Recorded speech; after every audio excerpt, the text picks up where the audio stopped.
cuando tú determinabas quiénes eran tus herederos, los beneficios sociales, cuando fallecía el trabajador, se pagaban a esas personas. No sé, tú designabas a tus herederos, a tu esposa y a tu hijo, fallecías en accidente de trabajo y les pagaban, ¿no? Pero ahora, bueno, con el Código Civil, con la resolución ministerial de los fondos en custodia, hay una serie de requisitos que se tienen que prestar. Pero el resto del contenido sigue válido y vamos a analizar uno por uno cuál es la importancia. Después viene la suscripción, la firma, ¿no? El consentimiento de las partes y el refrendado o visado que le llaman, ¿no? Llevar al ministerio, el ministerio agarra, checklist del artículo 7, pone su sello y te dice tu contrato está acorde a la normativa. No te está diciendo está bien redactado, es excelente su contenido, no, simplemente verifica el contenido mínimo. O sea, lo primero que tendremos que hacer es eso. Ahora, no solo es lo que está en el artículo 7. Vamos a reforzar con otros aspectos que hemos estado charlando también. La edad mínima para trabajar en Bolivia, igual vimos en la anterior presentación, es 14 años. No hemos hablado de trabajo formal legal. Esto lo determina el Código Niño y Adolescente del 2014. En su artículo 129 se fija como edad mínima los 14 años de edad. Conclusión, el contrato de trabajo individual es un acuerdo de voluntades, da origen a la relación de trabajo, se establece un trabajo personal subordinado a otra persona y se paga una suma de dinero denominada remuneración o salario cualquiera será su forma. Las características, esto igual ya avanzamos, simplemente vamos a leer y avanzar más rápido. Dijimos, ¿no? Para darnos cuenta si realmente es una relación laboral, comercial, civil o lo que fuere, vamos a verificar si existe relación de dependencia y subordinación, prestación de trabajo por cuenta ajena, percepción de remuneración o salario, continuidad de la prestación de servicios, la exclusividad y también compartimos que estas tres primeras características están en los decretos que aparecen en pantalla y los dos últimos los extractos de la doctrina para que ustedes puedan tener mayores elementos de cuándo se conforma o configura una relación laboral. Ahora, antes de entrar a analizar punto por punto el artículo 7 del decreto reglamentario, necesito que ustedes lo lean. Descárguense decreto reglamentario, artículo 7, y si tienen alguna duda de alguna palabra, situación, forma, de eso se trata. Puedo leer ahorita y seguir avanzando, no sé si van a entender no digo porque sea difícil, sino porque tal vez están todavía ahorita haciendo otras cosas o están distraídos. Yo prefiero que lo lean y que después de esa lectura, si salen ciertos términos o temas, vamos analizando. Igual yo voy a explicar punto por punto, inciso por inciso, de la al H, porque a partir de esta receta, si quieren llamarle, se tiene que redactar los contratos laborales, ¿ya? Entonces, no sé, será 10 minutos suficiente, ¿no? Punto por punto, por favor. Artículo 7, Decreto Reglamentario, Ley General del Trabajo. Si quieren, ya pueden ir escribiendo las preguntas que les vaya suscitando o después ya levantan la mano. Ya, por favor, concéntrense que esta parte es importante e imprescindible.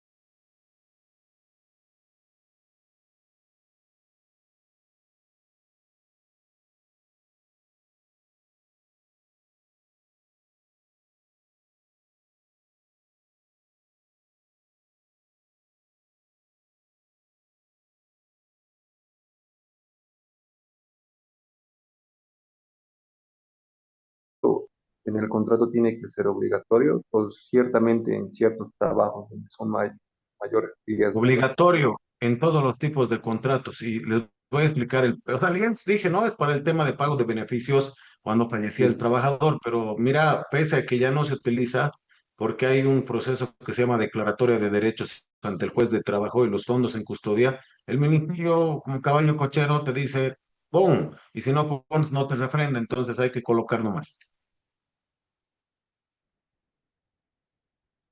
está bien, doctor. Dale, dale, sigan leyendo.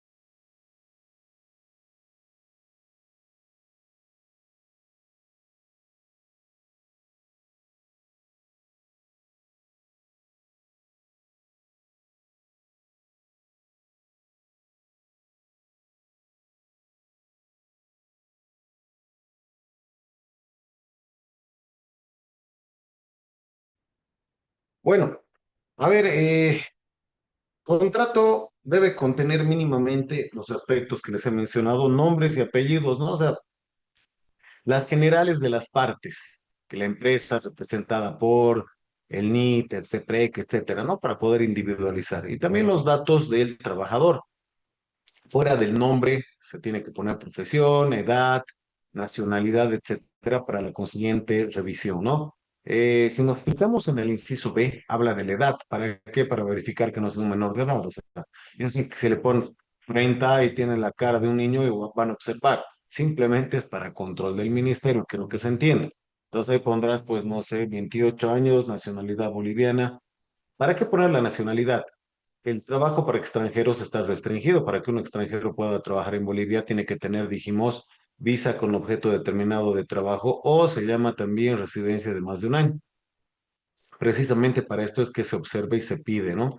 El estado civil y el domicilio del trabajador, efectos de notificaciones cuando el trabajador deja de acudir para pagar sus beneficios. Hay varias situaciones que es importantísimo conocer el domicilio del trabajador, ¿no? Comunicaciones y demás. Naturaleza del servicio y dónde será prestado. El lugar en Cochabamba, en una provincia, en otro departamento. ¿Y qué vas a hacer?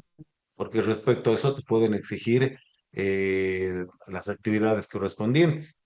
Determinación si el trabajo o servicio se efectuará por unidad de tiempo, obra, tarea o destajo, ¿no? Y vas a poner indefinido, plazo fijo, obra o las modalidades que hemos estado estudiando. Monto, cuánto le vas a pagar de sueldo, sujeto a las previsiones de nadie puede ganar menos del salario mínimo nacional a la fecha 3.300 bolivianos. ¿Qué más? El periodo del pago de la remuneración. Hemos visto en la anterior presentación, ¿no? Cuando termina el mes, tienes 15 días para pagar a obreros y 30 días para pagar a empleados computables cuando concluye el mes. Entonces, eso también, alguien diría, pero ¿para qué voy a poner si está en la ley? Es una característica y es un requisito previsto por el artículo 7. El plazo del contrato, si es que lo hubiese, lugar y fecha del contrato para empezar a realizar los cómputos.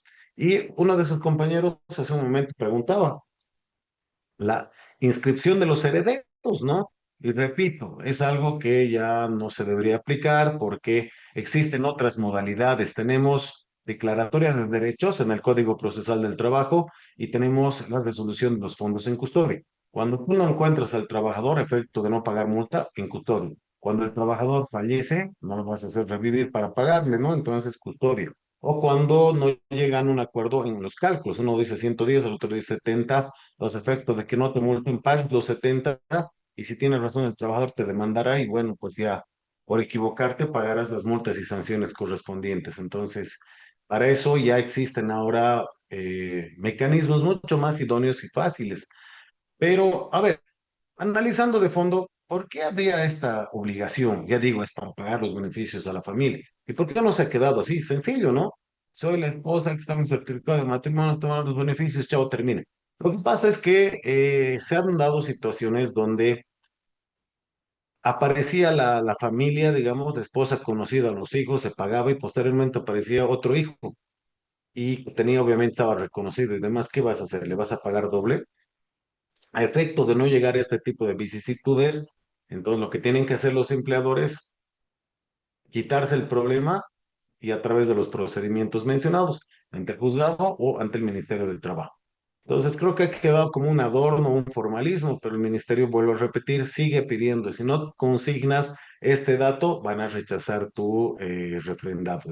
¿Cómo se pone? Pones el nombre de la persona, la relación de parentesco y los años que tiene. Ese es el formato que se tiene que incluir en los contratos de trabajo. Me ha pasado una cosa extraña una vez. Les cuento que había una persona, o sea, no, no es gracioso, sino es anécdota, ¿no? Se le pregunta si va a designar herederos a, era una mujer de unos 30 y tantos años. Su esposo, su hijo, no, no estoy casada, no tengo hijos. Sus padres, no, no tengo. Hermanos, tampoco tengo. Ah, caramba, ¿no? ¿Qué haríamos en ese caso? Hay que complicarse, hay que pedirle que designe una persona, porque es una formalidad para el contrato, para que el amigo del ministerio vea y tique nada más. Efectos legales como tal, finalmente, por lo explicado, no tiene, ¿no? Les estoy dando algunos consejos para no complicarse al momento de realizar esto. ¿Alguna duda que tengan respecto al contenido mínimo? Los que son abogados o, bueno, han leído un contrato alguna vez, es básicamente lo que todos los contratos tienen, ¿no? O sea, lo básico. Entonces, no sé si quieren preguntar algo relacionado para que podamos ampliar. Mínimamente, eso es lo que tiene que estar en sus contratos. Bueno, el refrendado de contratos no es una invención del ministerio que se me ha ocurrido transmitirles, ¿no? Tenemos las normas, el artículo 22 de la Ley General del Trabajo y el artículo 14 y 15 de su decreto reglamentario definen, ¿no? Son preceptos legales que consagran la eficacia jurídica del contrato cuando está refrendado por el Ministerio de Trabajo. O sea, le da una validez adicional, una formalidad. Y aparte es un requisito para que no te multen. Si tú no tienes tus contratitos refrendados, hay una inspección del Ministerio detecta y te va a multar. Evitaremos pagar sin motivo montos económicos. Vamos a entrar ahora fuera del contenido mínimo que ya conocen, saben, han leído y explicado punto por punto. Vamos a hablar de cláusulas estratégicas que sí o sí tendría que contener también nuestros contratos.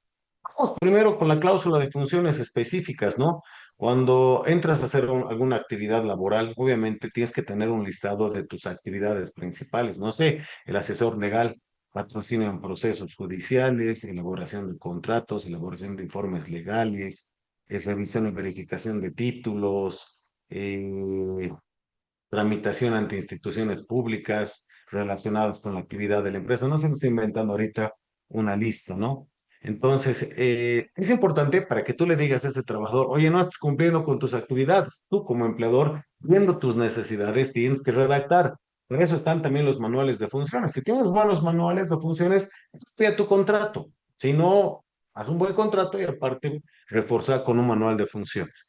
Y recomendación también, van a cerrar de la siguiente manera esta cláusula, ¿no? Y otros relacionados, porque puede haber trabajadores conflictivos que tú le digas, anda al juzgado y el abogado te diga, no, no está mi contrato, y tú lees y dices, y no está.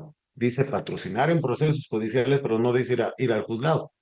Cualquiera que tenga 2 centímetros de lógica entiende que es parte de la función, pero a veces hay gente compleja. Entonces, preferible poner las funciones específicas y cerrar de esa manera. Y otras relacionadas para evitar negligencias por parte de tus trabajadores. Depende de ti si van a ser 5 o 25. Hay funciones o trabajos que realmente requieren ser minuciosos en cuanto a la realización de los objetivos y trabajos. Entonces, vital que tengas las actividades porque son sobre las cuales te pueden evaluar, observar u otros, ¿no? Cláusula del personal de confianza. Hemos hablado respecto de la jornada laboral, las 8 horas y todos los pormenores, ¿no? Y les dije que los trabajadores de confianza tienen unas particularidades. Hemos dicho las características que los hacen, ¿no? Y cuando sepamos que esa persona es de total confianza, métale al contrato adicionalmente. Cuando tengas algún problema vas a destacar y decir, fuera de las características de la doctrina, jurisprudencia, el contrato también establece que esta persona es un trabajador de confianza. ¿Estamos bien? Entonces es importante que pongan una cláusula y aclare si ese trabajo o ese puesto es de confianza. Acá las favoritas. Y aquí, señores, quiero escucharles. Han hecho el trabajo de las causales de despido. ¿Recuerdan? Aquí es donde vamos a aplicar. Dice cláusula de prohibiciones, obligaciones y derechos. Como prohibición podrías determinar que el trabajador no acude en estado de ebriedad. Fácil, prohibido de entrar en estado de ebriedad o acudir en estado de ebriedad. Obligación, cumplir con los horarios de trabajo. Y derecho, cobrar su sueldo o salario en los plazos establecidos en la Ley General del Trabajo. 3 ejemplos clarísimos que les estoy dando. Ahora, Braulia, ayúdanos, por favor. ¿Qué prohibición tú establecerías en un contrato laboral? Una general. Prohibición. He dado el ejemplo de que acudan en estado de ebriedad. Te toca. A ver, em, buenas noches. Em, yo estaba justo pensando en eso de ebriedad porque era lo que más me impactó. Bueno, como comentario, un empleado de una curtiembre vino así medio mareado y con las máquinas cortadoras de cuero se voló el dedo. Entonces el conflicto ante la oficina aquí es la ART que llaman. Decían ahora hay que pagarle, pero estaba ebrio. no deberían dejarle entrar. Entonces se generó un conflicto para pagarle, porque les pagan cuando pierden un brazo en trabajo, ¿no? Entonces, pero estaba ebrio. Entonces, por eso para mí era bien importante que no vaya borracho al trabajo. Y alguna vez en Bolivia trabajé también en una institución de educación superior y vino un muchacho borracho y el jefe de personal se lo mandó a su casa. Y le digo, pero no le va a sancionar, no le va a hacer nada. No, me dice, esta vez no. Pero ya mañana, cuando vuelva sanito, vamos a conversar con él. Entonces, él tenía su forma de manejar a la gente. Para mí es bien importante que no vayan borrachos y en una institución, por ejemplo, de salud, también viene por ejemplo, el camillero o viene el que conduce la ambulancia, entonces es bien peligroso. Claro, dependiendo la situación donde desempeñe sus funciones, el empleado, el trabajador, entonces, claro, puede ser que no sea tan grave, pero las, las experiencias que tengo han sido fatales, ¿no? Ha habido accidentes terribles con la ambulancia. Menos mal, no ha muerto nadie, digamos, pero la ambulancia ha quedado destrozada. Entonces, por eso yo, lo que más justo estaba pensando en esto de la ebriedad, cuando me dijo, me preguntó, licenciado, la verdad que para mí eso es bien importante de acuerdo al trabajo que uno realiza, ¿no? Del lugar donde está. Y bueno, otra cosa no se me ocurrió todavía en este momento. Está bien, Braulio, no, está bien, perfecto, gracias. Más bien un poquito has aclarado para el resto las connotaciones, ¿no? Puede generar accidentes, incluso el fallecimiento. No es que somos intolerantes y el beber es normal y que a todos se nos va alguna vez. O sea, más allá de esas frivolidades o justificaciones, está relacionado con temas de seguridad y Braulio lo ha transmitido perfectamente. Ahora, otra prohibición, a ver, le sigo ayudando. Consumir sustancias controladas en horarios de trabajo. En su casa, ¿qué me importa? Mientras no se vuelva loco, yo no te lo voto, ¿no ve? Pero si quiere fumar algo en la noche para relajarse y dormir, su problema. O sea, no estamos yendo a temas morales, estamos yendo a temas relacionados con la actividad laboral. Entonces, una prohibición sería de que en horario de trabajo no consuma o acuda bajo las influencias de sustancias psicotrópicas controladas a su fuente de trabajo. Ahora, cuando decimos drogas, señores, ay, Dios mío, cocaína, marihuana, no, no, drogas, la aspirina es una droga, me refiero a medicamentos procesados, químicos, ¿no? Hay algunos medicamentos, por ejemplo, yo tomaba para un dolor que tenía en la cara, en este lado, en el trigémino y demás, amiptilina se llama. Una tableta, son ansiolíticos creo, pero, o sea, las personas que tienen esos desórdenes toman 4 o 5 al día, como serán, uno tomaba y me dormía hasta las 10 de la mañana del día siguiente, yo que tengo un sueño de 4 o 5 horas exageradamente, ¿no? Inclusive para manejar, una vez intenté y dije, no, mejor no, porque la somnolencia es bien compleja, incluso tus reflejos te quitan, ¿no? Entonces, imagínense un operador, un trabajador que esté, no sé, en trabajo que esté a la altura y demás, es recontra riesgoso. Entonces, no cerremos a veces en temas, no, uy, droga, droga, sino la generalidad me refiero, ni prescritas, ni prohibidas, ni recreativas, nada, porque está relacionado con temas de seguridad. Antes de seguir pidiendo ejemplo, a los demás vayan pensando, prohibiciones, estoy diciendo. Otra prohibición sencilla, ver pornografía en ambientes o en computadoras de la empresa. ¿Por qué no poner claro y concreto para evitar estas situaciones? Volviendo al tema de la droga, a ver, ¿qué harían ustedes si sorprenden a un trabajador en el descanso, en uno de los descansos del día, está sentado con un compañero afuera del baño y están fumando marihuana? El olor es clásico, se acerca un monitor de seguridad, un capataz, etcétera. ¿Qué estás haciendo? Le dice, a ver, trae esto y descubre. Y en su mochila, en su bolsillo, tiene una bolsita, no sé, de este tamaño. ¿Qué harían ustedes? O sea, piensen bien. Cualquiera diría, pues lo despido, eso es pecado, hay que matarlo, ¿no? Ya, está bien. Pero ¿cuál es la opinión legal? ¿Qué hacemos ese rato? ¿Le llamamos la atención? ¿Le despedimos? ¿Qué procederían? ¿Cuál es la lógica que utilizarían ustedes? Están en un diplomado de recursos humanos y es el momento de responder ahora y decir, a ver, doctor, yo estoy aprendiendo y mi criterio yo, a ver, lo que haría es, le emitiría un memo de llamada de atención porque eso está mal. Tal vez otro día me está haciendo la burla, no reflexionaría porque eso se constituye un pecado, doctor, ya, perfecto. Pero más que todo estoy hablando desde el punto de vista jurídico legal. Adelante, ¿qué hacemos con ese trabajador? Le premiamos, le aumentamos el sueldo, le pagamos la cena, le va a dar hambre después. ¿Qué hacemos? Doctor, habría que verificar por qué tiene ese paquetito, porque en algunos casos hay dolores muy, bueno, no sé, pero tengo entendido que utilizan también como medicina.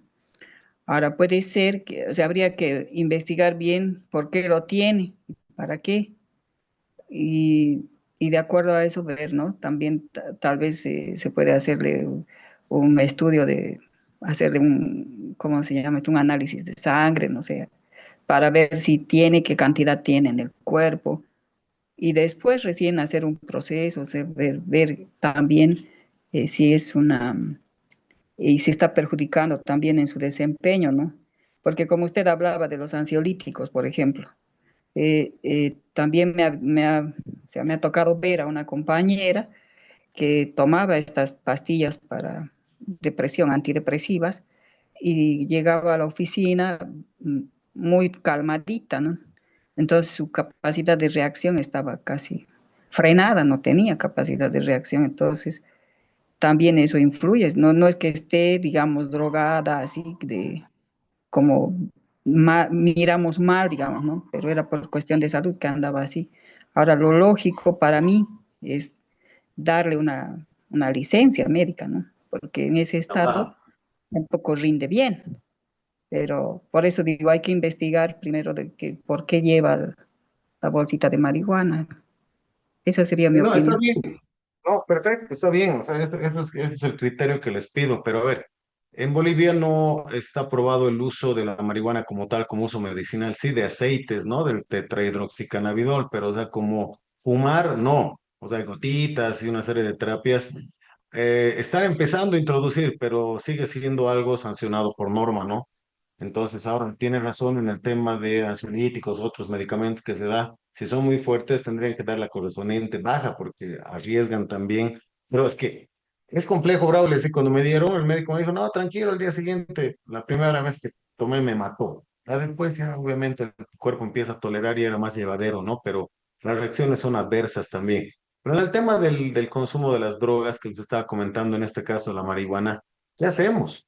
O sea, ¿cuál sería el, no creo que desde el punto de vista legal o de seguridad industrial me voy a sentar a su lado a preguntarle qué ha pasado, por qué estás fumando, qué problemas tienes? No me interesa mucho, ¿no? O sea, suena fuerte, frío, pero como seguridad les estoy hablando. ¿Cuál es el componente legal que tenemos nosotros que ubicar? ¿Qué hay que hacer, señores? A ver, Laura, Laura Alizares, ¿qué harías tú como recursos humanos? Encuentras, te preguntan, licenciada, doctora, le hemos encontrado a Carlitos y mira, está con esto, parece marihuana, está fumando, ¿qué hacemos? ¿Qué le dices? Hay que votarlo, lo sancionamos, Memo. ¿Qué harías? Buenas noches, doctor. Pensando, por mi parte, sería hablar con la persona y directamente eh, un memo y una llamada de atención, porque creo que son sustancias, o sea, son sustancias controladas, entonces pienso que se debería directamente hacerle llegar un memo y una llamada de atención. Ya. Mira, no está mal tu lógica, pero siempre, señores, por favor, acuérdense. Antes de emitir una llamada de atención en cualquier situación, tienen que pedir descargos. O sea, no pueden emitir directamente. O sea, pase lo que pase, aunque tú hayas visto que está cometiendo el trabajador algo, pedirle un descargo. Aunque te diga, es que así soy, no importa, le pasan su memo, pero requisito pedir el descargo. Ahora, en este caso, podrías decir, ¿por qué estabas fumando? Te diré, estoy deprimido, tengo glaucoma, ya te diré y vos decides, ¿no? Pero a ver, vuelvo a la situación. Tú lo has dicho claro hace un momento. Es una contravención, ¿no? Es una sustancia controlada, prohibida. El consumo de drogas es un delito. ¿Qué hacemos cuando nosotros presenciamos un delito? Llamamos a la autoridad competente, ¿no? Ahora vendrá la policía y ahí ya no sé, la 1008 y todas estas normativas son bien complejas. No sé si conocían ustedes, yo cuando doy clases en pregrado, hablo de estos temas con los alumnos, no hay que tapar el sol con un dedo, ¿no? Son drogas recreativas que están en todo lado. Entonces yo prefiero muchas veces, utilizando este ejemplo, es conversar con estas personas jóvenes, ¿no? Cuando te sorprenden fumando, o sea, te buscan, etcétera, hay dos caminos o situaciones. Si te encuentran portando, si es una bolsita pequeñita y demás, dicen para consumo, entonces te mandan a rehabilitación, generan antecedentes y demás. Entonces ya tienes una bolsita más grande, o sea, y no hay un gramaje, ¿no? Depende del paco que te va a agarrar. Entonces, puedes tener una bolsa de este tamaño y decir es mi consumo, ¿no? O te pueden decir que estás traficando y de 6 adelante van las penas privativas de libertad. Por eso les digo, tenemos que ser un poco más eh, amplios en la normativa, en la situación, a efecto de prevenir precisamente estas situaciones. Si no eres abogado, pregunta a un abogado, oye, ha pasado esto, ¿qué hago? Ya te va a guiar, te va a decir, mira, eso se puede interpretar como tal cosa, llama a la policía, seguramente van a hacer un informe. Ya con esos elementos tú decides qué vas a hacer con ese trabajador. Si se lo cargan, ya tienes un elemento incluso hasta para desvincularlo, ¿no? Ahora, está relacionado con seguridad y con otras cosas, pero estemos atentos a estas señales. Entonces, sí o sí, tenemos que comunicar, por favor, ante la autoridad competente, porque son situaciones que van contra la norma, ¿no? Delitos a veces que se van consolidando. Entonces, miren, vámonos a ejemplos más complejos. En el tema de la pornografía que les estaba hablando, puedes poner como una prohibición, está bien. Pero, ¿qué haces si tú ves que se está viendo, no sé, otro tipo de pornografía mucho más compleja, pedofilia y demás? Hay una complicación, entonces también ese rato se tiene que hacer un análisis en la empresa con el área legal y si no tienes con un externo, para ver qué camino se van a tomar, ¿no? No es tan sencillo a veces como ha pasado, uy, mire que se vaya o lo sancionaremos. Otro ejemplo, en las casas, solo para corroborar esto que se entiende, cuando se ven situaciones de violencia doméstica o de abortos provocados y demás, la caja tiene la obligación de comunicar estos aspectos a la policía, ¿no? La autoridad competente, la Fuerza Especial de Lucha contra el Crimen, la violencia y demás. Entonces, por favor, a tomar en cuenta esto. Hay que ser sistemáticos, ¿no? No solo es a veces está relacionado con lo que estamos hablando. Entonces, en cuanto a prohibiciones, hay muchísimas que podemos establecer. Que el trabajador incurra en situaciones de acoso laboral, que incurra en situaciones de acoso sexual, que haga actividad política partidaria. Hay uno que a veces no les gusta. Incluso trabajo he trabajado varias veces con instituciones religiosas. O sea, yo soy una persona totalmente no creyente, ¿verdad? Pero totalmente, ¿no?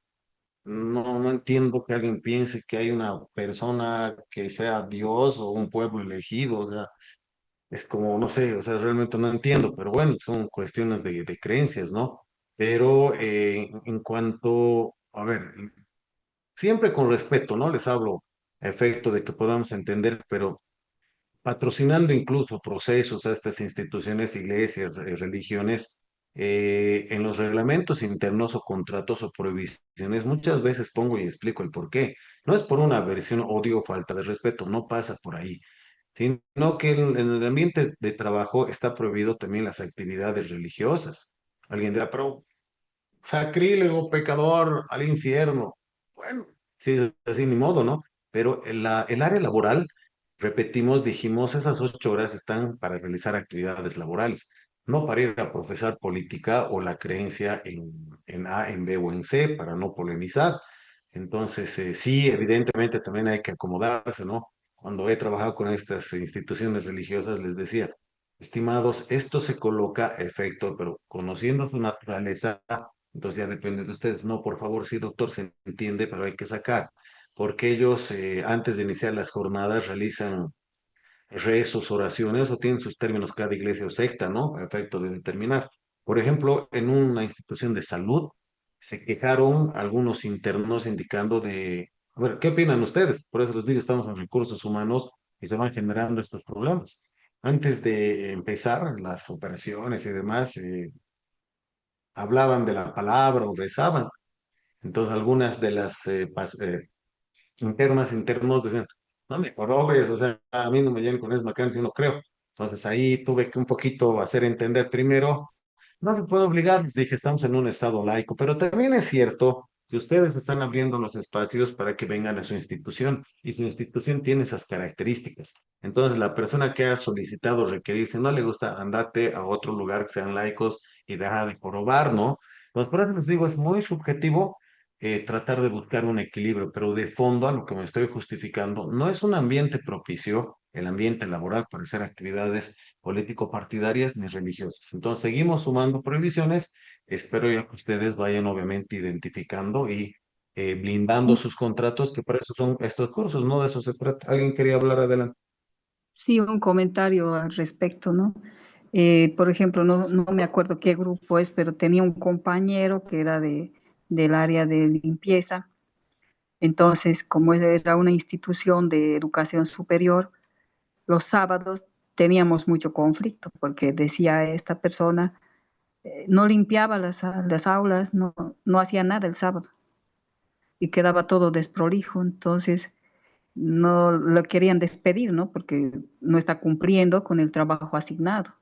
Y él se subía a la terraza, ahí a lo más alto, y ahí se quedaba en oración, dice, no quería bajar de ahí.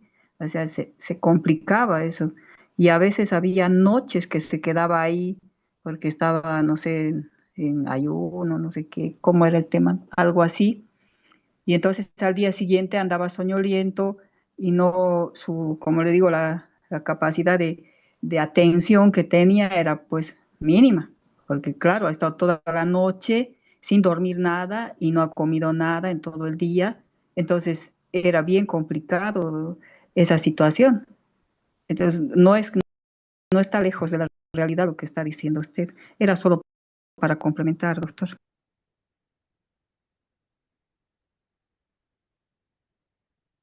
Se te está cortando, creo que es tu internet. A ver,